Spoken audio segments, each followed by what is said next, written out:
আসসালামু আলাইকুম, সবাই কেমন আছেন? আলহামদুলিল্লাহ আমি ভালো আছি। আজকে নতুন একটা ভিডিও নিয়ে আসলাম, কিভাবে আমড়া মাখাতে হয় সেটাই আজকে দেখাবো আপনাদের। আমড়াগুলা প্রথমে ছিলে নিচ্ছি আমি।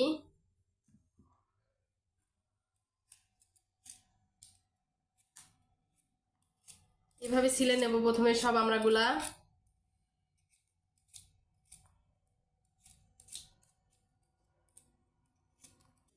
দেখুন আমড়াগুলা সব আমি এভাবে ছিলে নিছি, এখন কেটে নেব।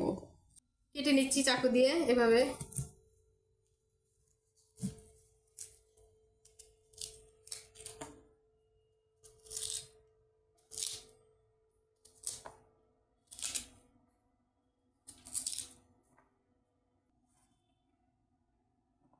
সবগুলো আমরা কেটে নিয়েছি। এখন দিয়ে দেব একটু লবণ, মরিচের গুঁড়া আর সরিষা বাটা।